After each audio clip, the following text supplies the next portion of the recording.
Hi, everyone, and welcome to another episode of Govs on the Go, Alumni Edition, a podcast featuring alumni from the College of Arts and Letters here at Austin Peay State University. My name is Dr. Buzz Hoon. I'm the Dean of the college. I'm also the host of the podcast. And today I'm talking with Davey Edmaiston, who graduated with a music degree in 2017. Davey, thank you for being on the podcast. Well, thank you, Dr. Hoon, for inviting me. And before we get too far into your life, let's give everybody an update. Where are you? What's going on?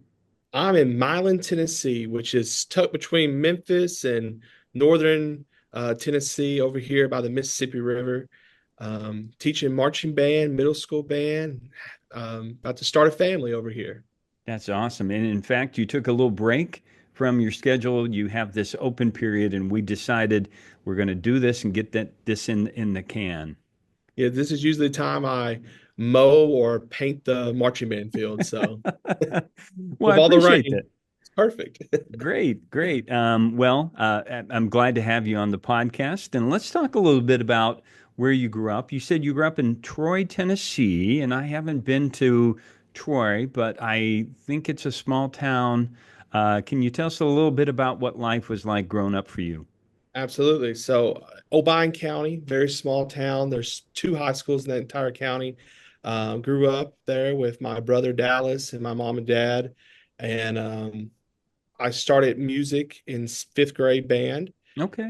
Mr. Ed Pledge had a great time. He fostered, met a lot of good friends I'm still friends with today, who are I speak to almost daily, who are band directors now. Were in that group with me, and I went to Ridgemont and then went to Obion County Central High School. Loved it, had a great time, did a very competitive marching band there with Mr. Kerr, who was a big influence on me doing band, and had a great growing up. So Had a good time. you mentioned that your grandfather, I think, was a singer, and your father played the trumpet. So I'm sure it was nice to have that sort of musical history in your own family background. Yes, sir. They my grandfather's he had seven siblings, and they had a band, and they would tour in New Zealand, in Europe, and they got very popular in Canada in the 70s and 80s. Maggie and the Magettes were their name. Yeah. So all the Tate brothers and sisters all got together and sung, and it was big influence on me growing up because I always heard their music. My grandfather was always at some karaoke singing, or he was singing with his brothers at family reunions. So I'm not a great singer, unfortunately. I didn't get that. I can teach to sing, but I'm not a singer. Hmm. Um, so I didn't get that. But my dad played trumpet and marching band in high school, and my mother was a flute player in the marching band when she was in high school. So music was just a big part of their lives and just naturally became a part of my life. Okay. So how did you decide on the trumpet instead of the flute? Well, I really wanted trombone. That's what I really wanted first. Oh, But okay. um, I don't know, something about the trumpet. Mr. Pledge, my middle school band director, said this is the loudest one, and I was a very loud, talkative kid at the time. He said this will probably be perfect for you. So Did it quiet you down at all? no, it just fueled the fire. I bet you regretted that. Well, what I'd love to talk about people, and now that you're also a band director, about how important the marching band can be to a young person in terms of just the social part of the band, and in that you get to meet other people and of different ages, and how important that can be to your identity. Absolutely. Yeah, it was when you go from that middle school to high school, it's a big transition for students. And to get a leg up and get to go to the high school 2, 3 weeks early before everybody else does, and you get to meet all these people. So when you start high school, you don't feel as nervous. So I already had friends who were seniors and juniors because of marching band, and it was just a much easier transition for me. And I see that in my students now who don't have a difficult time transitioning to high school because they did marching band. They have friends, they know people they can ask questions to, and they're not so awkward, you know. Um, but yeah, that was a big part of transitioning. Was it helped me a lot, and met a lot of friends and still friends today through that as well. Yeah. So when did you think that you wanted to continue on and maybe have that as a future? Did you go into college thinking you're going to go into education? Yes, I it was my freshman year of high school is when I decided I wanted to be a band director. I had no idea. I was really big into guitar at the time. Um, I I taught myself how to play guitar in middle school and early high school, and I wanted to be a guitarist. I wanted to play for Metallica. That was like, my Okay. dream at the time.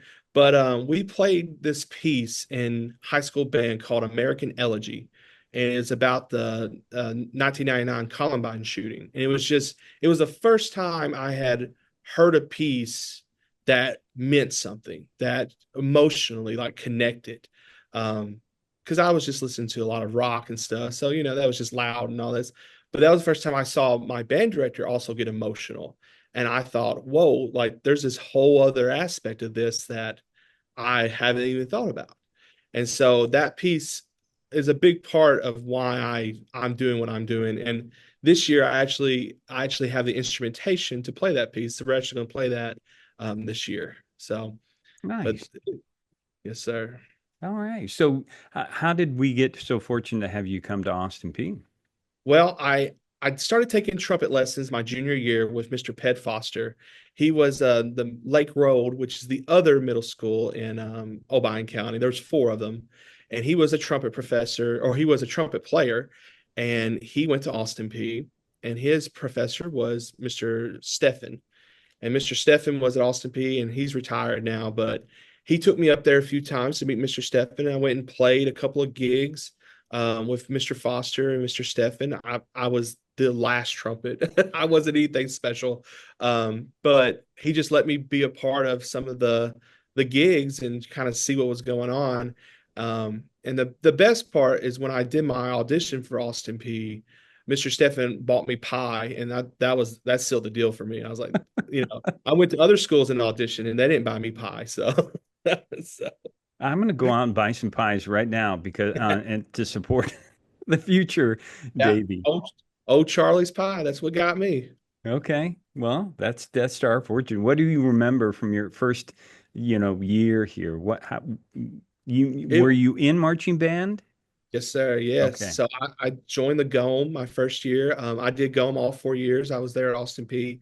That's where I met my wife, Rachel. But yeah, it was a whirlwind. I don't remember a lot because it was a lot.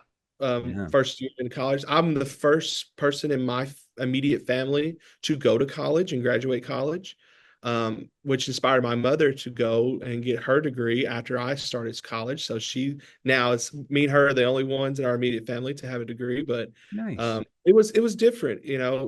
I grew up in a small town, and at the time Clarksville was I mean it's much larger now, but it was huge compared to Troy, we had one Walmart. That's kind of our big thing there. We have a Walmart and four gas stations. So, that was kind of the big thing. Right. Union City was the big town for me growing up. But it was a big transition for me, and I loved it. I really enjoyed. I stayed. I luckily was I was the first group to stay at Castle Heights when it opened. So I got to do all that. I learned a lot that first year. I learned how to practice the trumpet because talent does not get you far. You had to actually put in some time and all that stuff, and trying to balance a work schedule and trying to practice and do all your lessons. it taught me a lot. Taught me a lot that first year. Yeah, as many freshmen have to learn, so it's not an it's not an unusual part. But you said you did meet Rachel. I want to hear about you how you met your wife. What's your first how do you remember that encounter?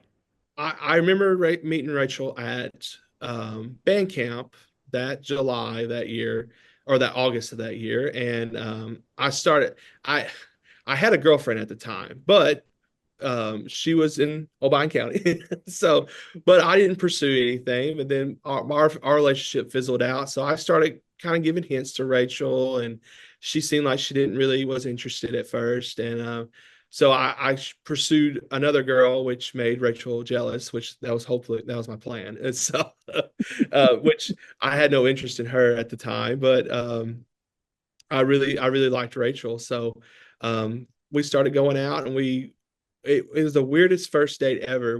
I don't why I decided to do this, but we both lived in West Tennessee. So we decided we're going to do our first date and drive back to Tennessee together, which is 2.5 hours.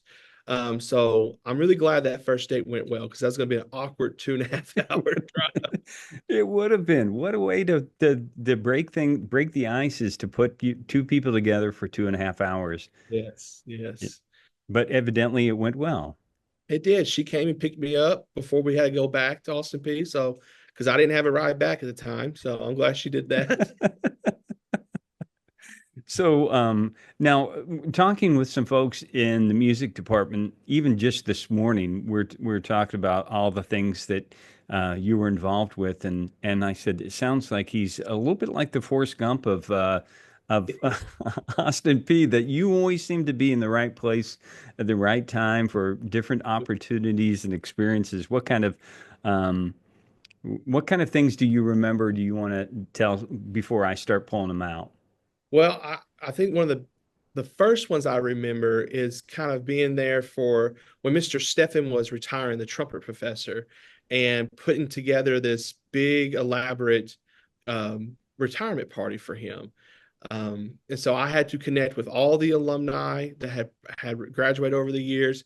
I had people coming from Texas, from California, Florida, and I was just a sophomore at the time, so I didn't know really what I was doing. I never put on an event like this before, and putting that together for Mr. Steffen and having all those guys come out and perform some of his favorite pieces for him was really cool to see him light up and to get interact with all the other alumni. Yeah, what a great moment. You also mentioned that you had David Holsinger, Holsinger, yeah.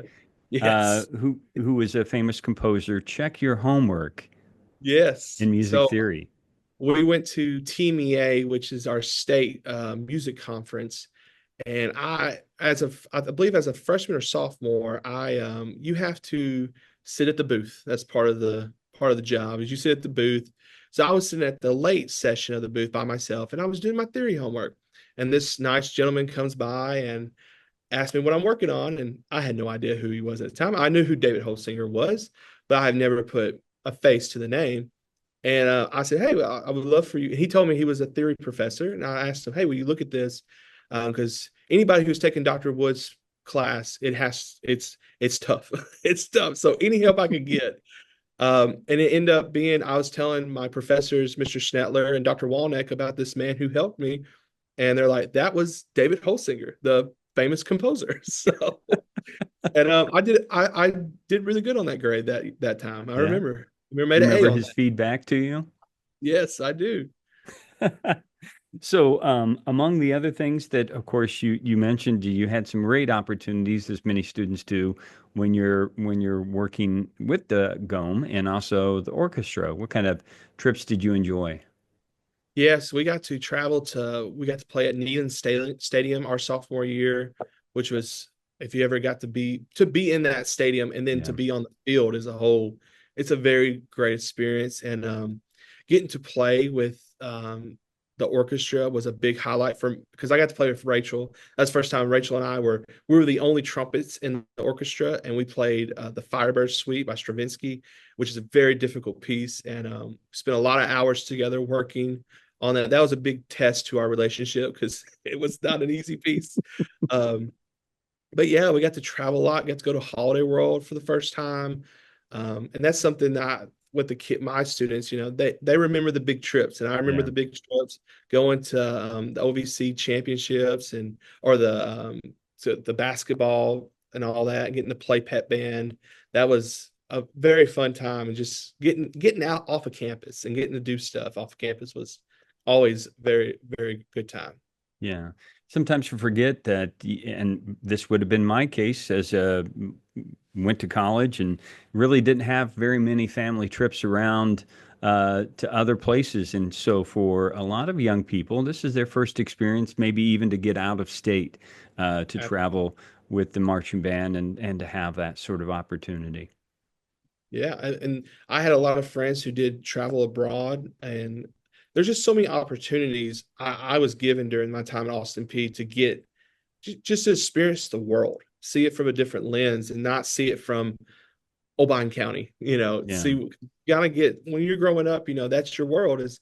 And I know a lot of my students Milan's a small town, and I try to get them to, you know, get out of West Tennessee, get out of the area just a little for a few years, just trying to experience from a different perspective what there's more world out there.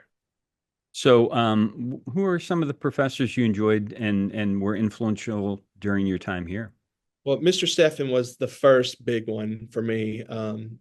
Taught me a lot about discipline, um, how to play trumpet. I use a lot of his techniques every day of teaching.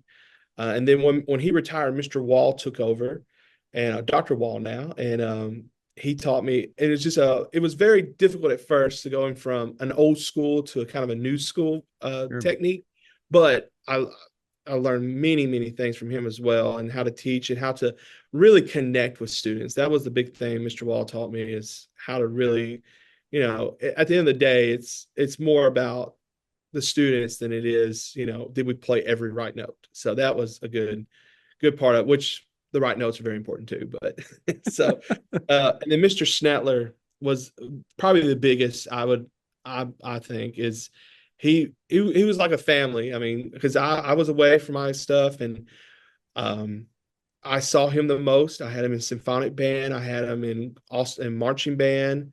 And so I saw him a lot, and I talked to him a lot. And we're both trumpet players. So we talked about all kinds of different things.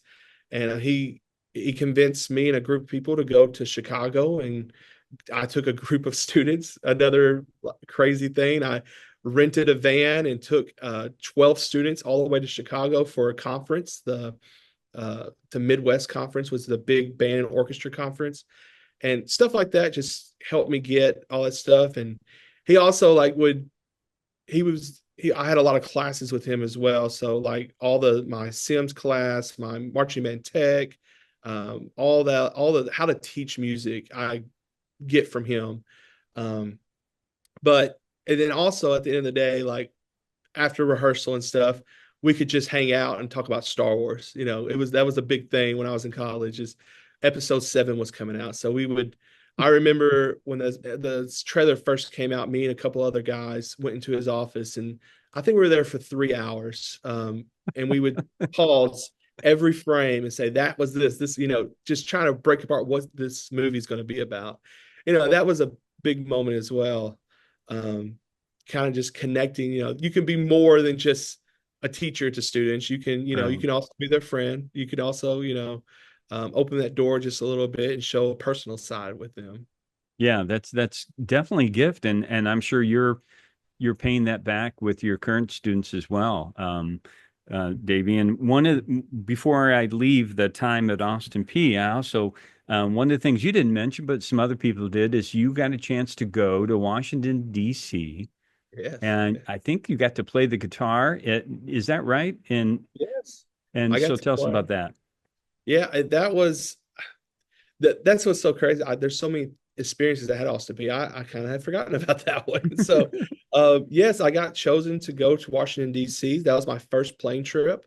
I've never been on a plane before, but I got chosen. I flew up to D.C., and I was one of 4 students in Tennessee to go and speak with senators about the new Every Child Succeeds Act, which is now law, and now the new education law. and talk about how education should be an important part of that, and it should be a requirement based on that. And so I got to go speak with many Tennessee senators and get to speak with representatives, and I got to play. I believe it was Lamar Alexander's guitar. We got to play, and we played some Elvis, and he sung and he played piano. It was I was on Capitol Hill playing, guitar. It was surreal, and then getting to experience all that. I wouldn't have I would never have the opportunity if I didn't, was in Austin Peay, and that was because of NAFME and because of Phi Mu Alpha. Those people supported me and helped me go and gave me scholarships to go up there. Yeah.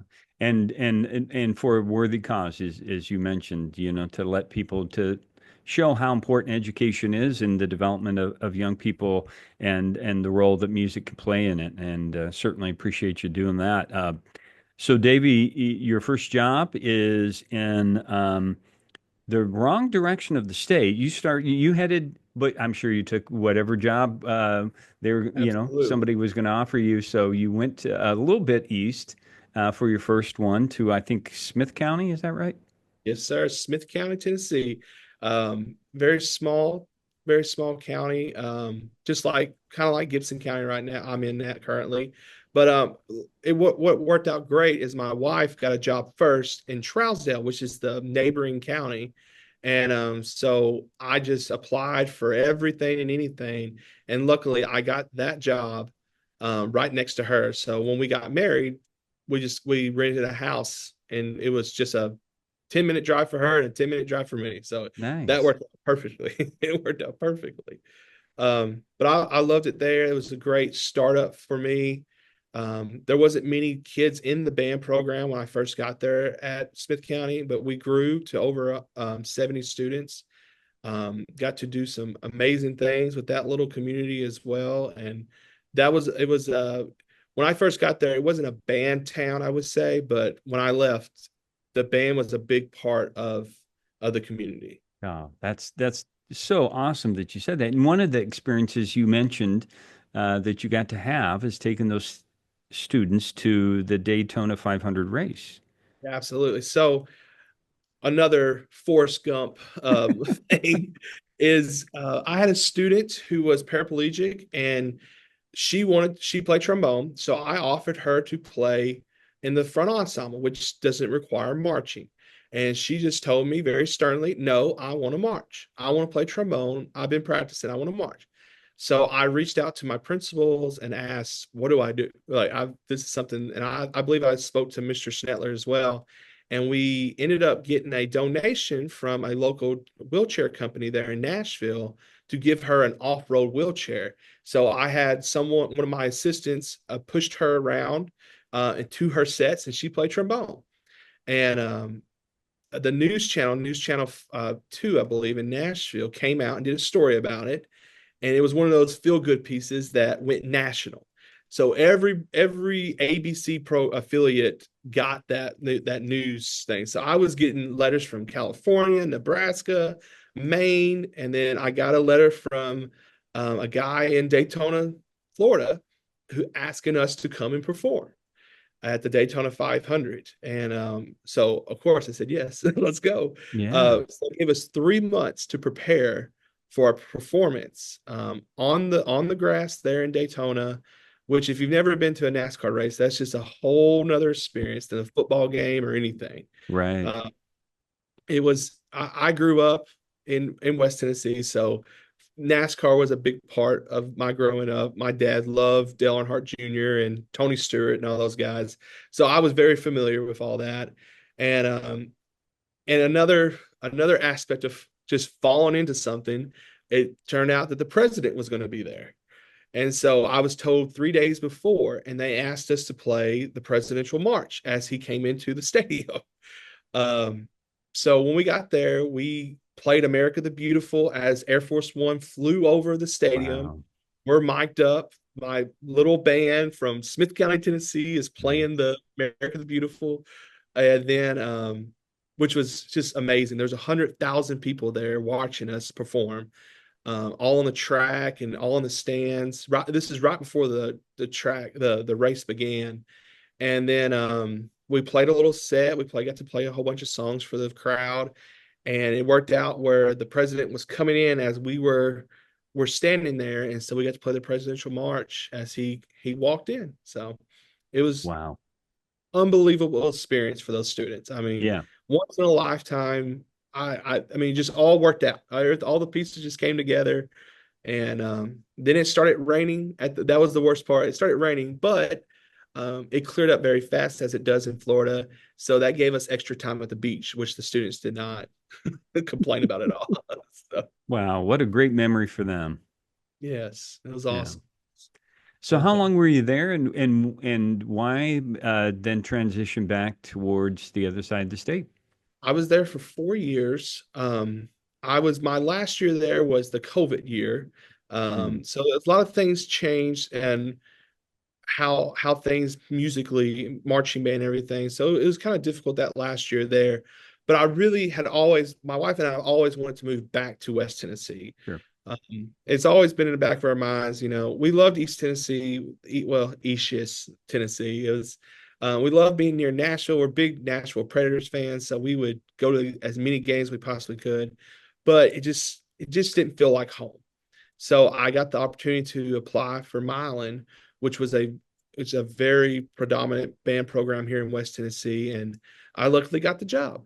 And the opposite where Rachel got the job first in East Tennessee ish. I got the job first, so she didn't have a job her first year here, and she kind of was an educational assistant, supporting me so I could get the job. But now she landed the job, and now she's the elementary music teacher here in Milan. So we Oh, work together every day. that's awesome. So she feeds you students. Yes, absolutely. So it's And perfect. now, yeah, while you're there, you had another amazing opportunity. Yes, as my first year here, um, the band was invited to perform at the Rose Parade. So it was as soon as I got here, it was plan, plan, plan, and that was a unique opportunity. So there's 5 high schools in Gibson County, and it's a small county, but each have their own very competitive marching band. But every 4 years, we combine together for a parade, the Strawberry Festival, which is a very big part of Gibson County, and we march together. So they took that concept and they applied for the Rose Parade to do that same thing. So all 5 bands combined together and performed in the Rose Parade together. It was an experience for me because I just had did Daytona the year before, but now we have to rent a 767 plane, which is not a charter bus, and that's a lot of things to have to deal with. Um, we have to take all these we had about 300 students go across the country, have a performance ready for Disneyland, have a performance ready for Knott's Berry Farms, all these different performances we have to do, and at the end of it play in this 5 mile parade. So it was quite the experience. It's another once in a lifetime experience for these students. um, when I talk to students who had graduated, that's the one thing they bring up first is the Rose Parade. How amazing that was for Yeah. those students. Yeah. Well, I don't know what you got planned next, but I think I want to hang around you. Well, this is we call it mass band every 4 years. So this is a mass band year. So in May, we're going to all combine again and play in the parade. We don't have any big trips planned right now. But we've already I'm actually having a meeting in a few weeks about taking just the Milan band to Disney World and performing in Disney World in a few years. So that's next up on our plate. So, you mentioned that you've got some years in the job now at two different locations, and you and Rachel are expecting, and so that's so congratulations, so happy for you about that. Um, how do you balance that whole commitment towards because I know you can, you know, be really dominant in your job, but how do you balance the life band commitment, time commitment? Well, I don't say I ever do a really good job at it. Luckily, Rachel's music, and so she understands how things work, and she actually helps out a lot with the high school band. So we're together a lot. Okay. Um, like during rehearsal, she comes out and helps. She doesn't come every rehearsal, but she comes. But it is difficult. Especially I don't get to see a lot of family during the marching season. It's kind of as soon as my birthday is the beginning of the marching season, September, and that's usually like, okay, see you in November. So I don't really get to see much. But we do try to find time when we can. Like fall break is next week for us, and so we're going to go up to Gatlinburg and enjoy a few days up there at Dollywood and have get some reset and be ready for the last 4 weeks of marching band season. It must be nice to be back around family too. Yes, it's great. It's especially we have twins coming, twin girls coming, and so it's so nice to have them so close to us because we're really going to have to rely on them when they come. It's our first. It's our first. So we try to plan as much as possible. We're like, let's just have one and just spoil it, but we get two. Well, you get what you get, and that's a Yeah, great blessing. Yeah, so absolutely. grandma and grandpas and aunts and uncles and everybody else, I'm sure they'll all pitch in for a great time. Yes. Everyone's very excited about it. So, what I appreciate is you also continue to be a great supporter of Austin P, and we certainly appreciate that. What kind of recommendations might you have for a student that, like you, small town, young person that loves music, wants to continue on? What kind of recommendations do you have for a student? Well, once you get to Austin P, there's going to be lots of opportunities for you. I mean, there's like going to Washington D.C., going to the performing at tournaments and stuff.